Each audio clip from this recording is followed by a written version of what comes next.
was mentioned in the introduction, like I'm an architect, so I will talk about something very, very different. I will talk about architecture and the power of space and how we can actually also bring values in the analog way of living.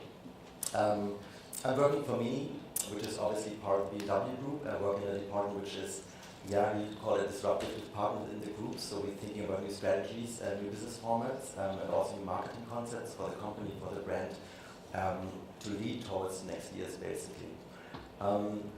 So I'm responsible for the project called Mini Living. You might wonder actually what is an architect doing at a car company. And I would like to take you back in time a bit. When Mini was created in 1959, it's 60th anniversary this year. It was addressing back at the time basically how to move cleverly and better inside of cities based on three core principles. One was the great use of space, because maybe a 6-meter long canal wasn't the smartest way to move around inside of tight cities. It was also always a company addressing clever design approaches. And of course, if you ever driven a Mini, it's a fun experience basically. So the go-kart feeling that Mini provides is very inherited in the brand DNA. And what we've been doing over the last 3 years is basically thinking about, okay, so what are pressing challenges that people face nowadays around the globe? And obviously, we all know this, living and housing is a big topic inside of cities. So what we're doing is we're translating those ideas that Mini inherits as a brand to invent housing the same way as we do mobility. So where do we live?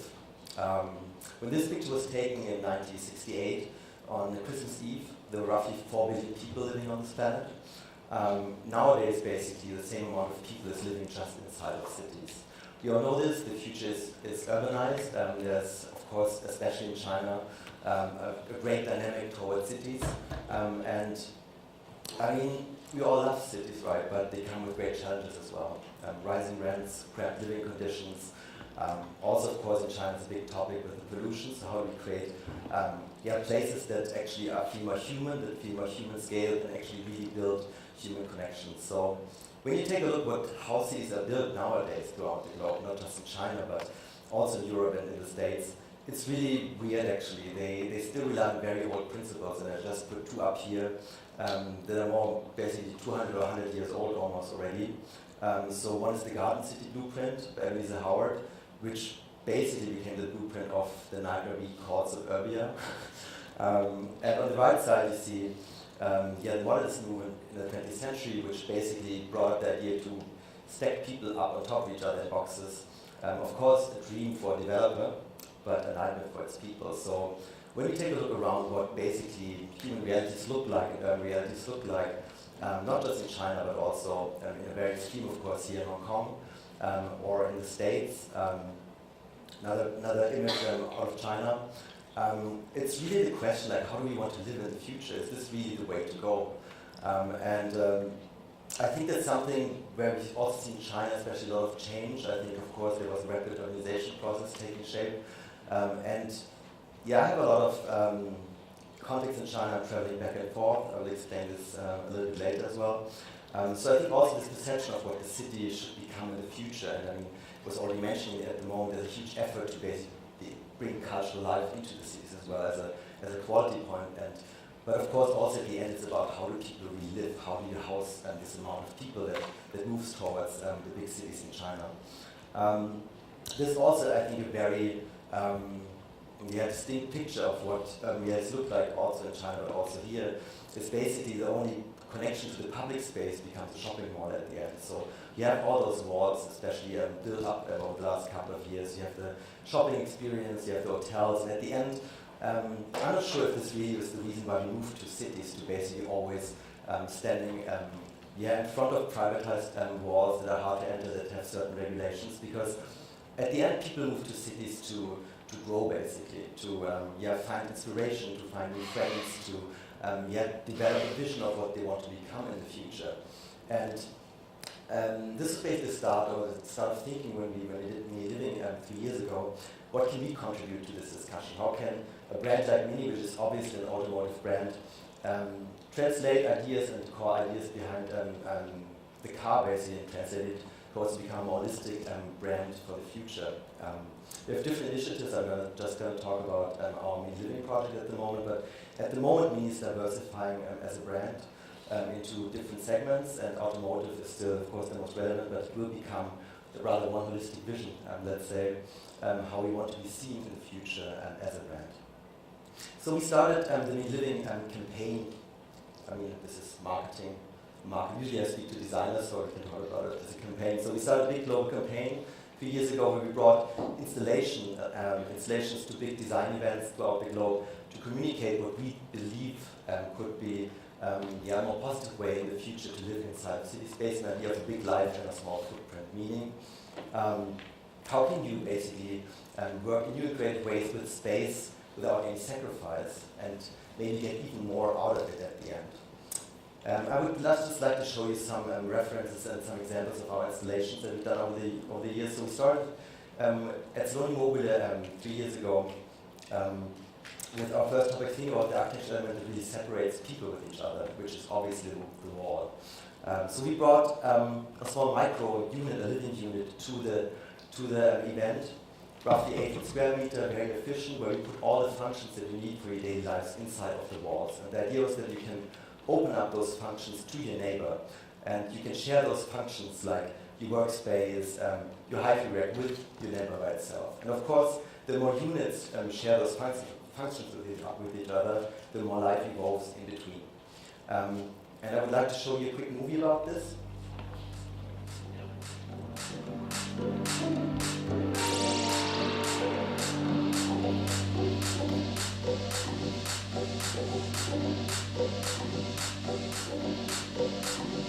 Mini is a vanity, actually. We would like to understand the city as an entity consisting of mobility, architecture, and most importantly, of the people and the way they live inside of cities.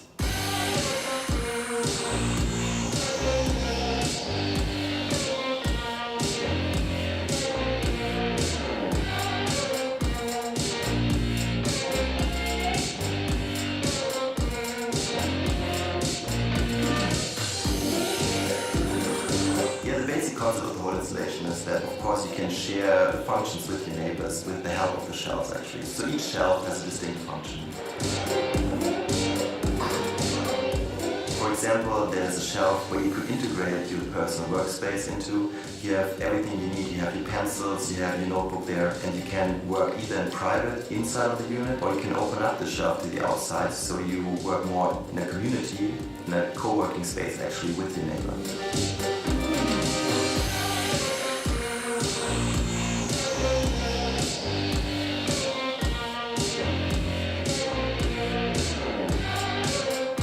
The basic idea is that you live in this inspiring and creative community, and for us inspiration comes from sharing ideas and work together.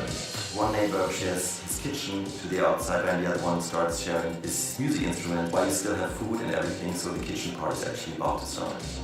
Creative work happens when you share ideas with other people. This is one of the main elements, actually, that people start working together, that they share their ideas to create much more than they could do by themselves.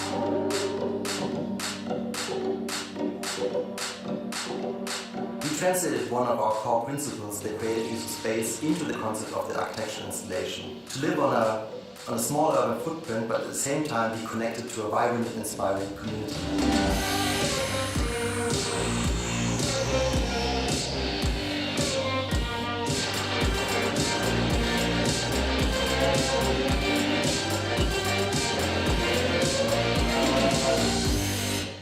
Okay, so this was 3 years ago at Saloni.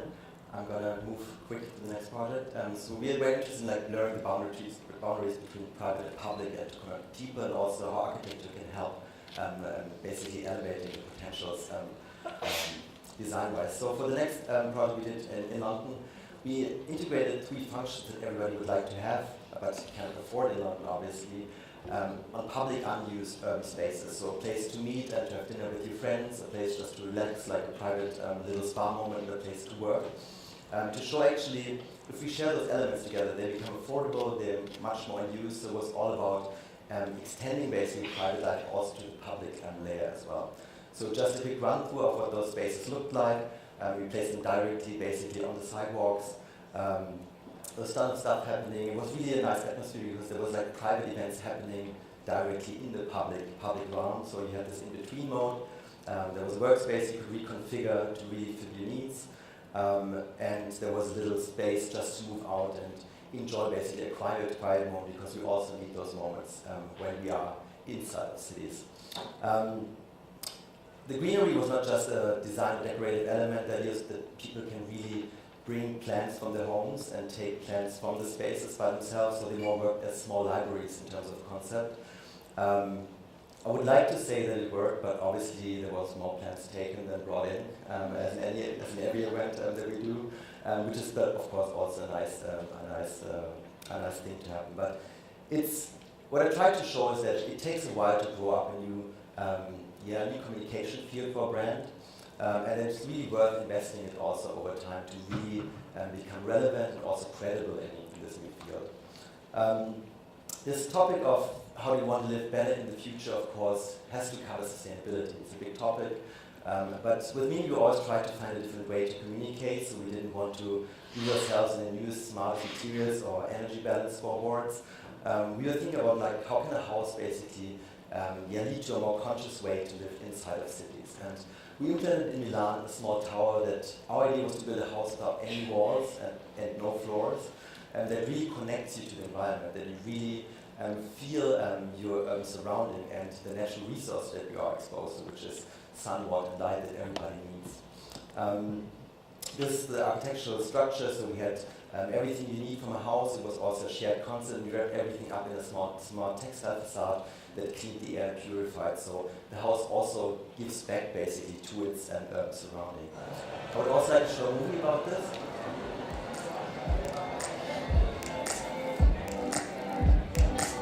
Could your home be more than a home? Could it make things better? Not just for you, but for everyone. What if your home were a living, breathing thing? At Salone del Mobile in Milan, Mini Living sets out to explore this. With Mini Living, we're extending our work on creative use of space to architecture. And the challenge of designing a better apartment and a better workspace, and ultimately contributing to a better neighborhood and a more open and collaborative city, is one of the most interesting challenges for us right now. We explore how to design for life on a small footprint.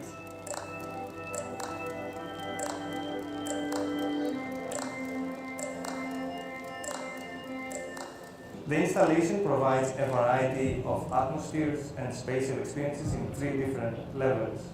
Its airy, open structure creates space to breathe while it's breathing in itself. The structure amplifies the presence of natural resources such as light, air, and water, creating a highly sensorial home that reconnects its residents to their surroundings.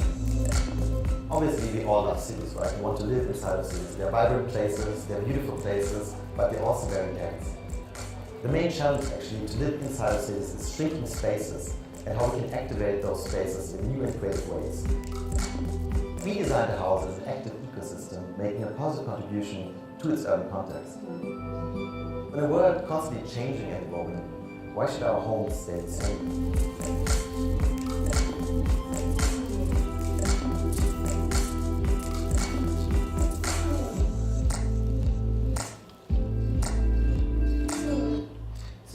Side note, the events that Mini has been present at Salone for 15 years, like for a long time already, but the events that we did with the living topic have been the most successful ones in terms of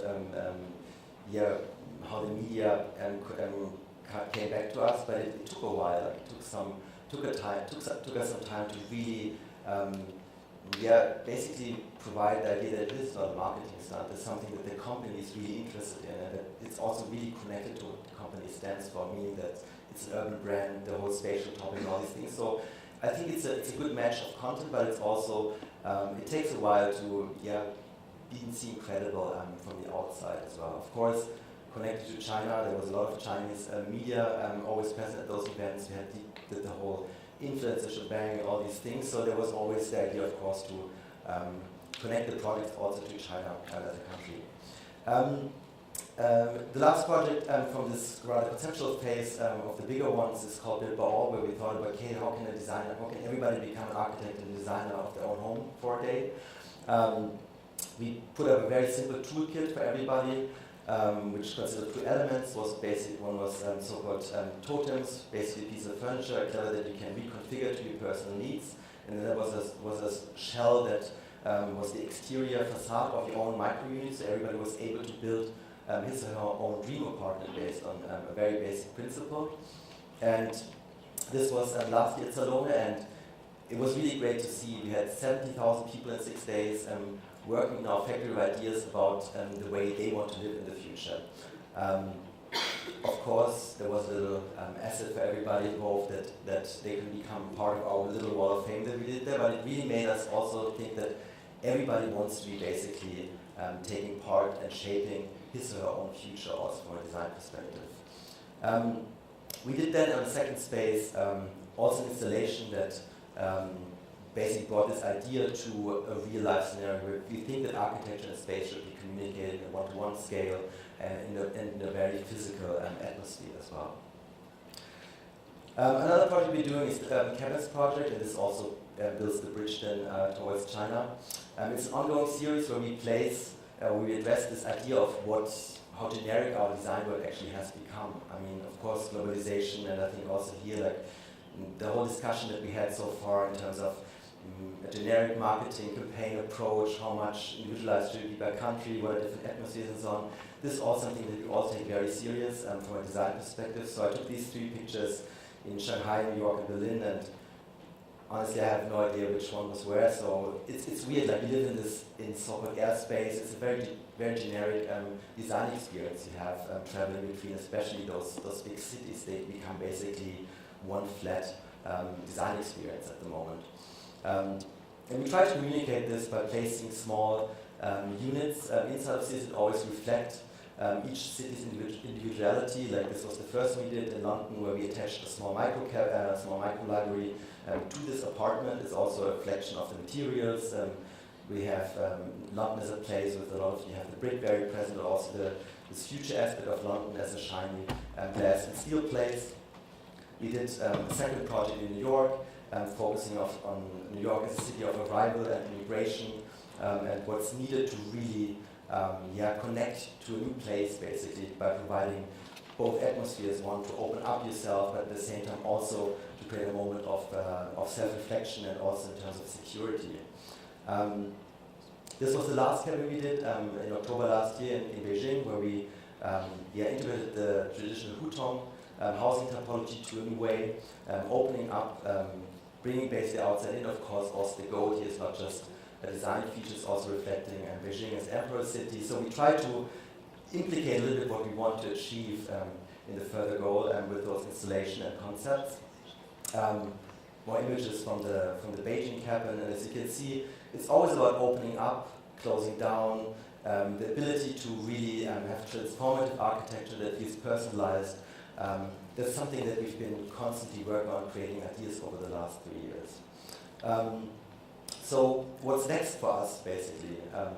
We collaborated, we thought a lot, there was good ideas, bad ideas, and what we tried to achieve, and I said a little bit in the beginning, is like we want to overcome basically what cities look like nowadays and how people live disconnected from each other by creating new spaces that have a human scale, that create experience, that provide inspiration, and basically uplift urban life. This is something that we in general tries to achieve, but especially with the Mini Living project. Based on those 2 ideas of creating user space and small personal footprint, and always about opening yourself up. How can architecture support the idea to create spaces that really connect people with each other? And how does this work? Basically, creating user space is quite simple. We're not so interested just in small micro parts. We want to create small spaces that feel really big. So there's a lot of space you can activate that are shared on top of your small private space that we obviously all need. And then we always are interested in like creating a layer and a connection to the city itself with the project that we're doing. It has been on a small scale, now we take it to a different scale. I think everybody knows Shanghai is a very, very cool city. I mean, basically past and future, they merge into this vibrant present that's always changing.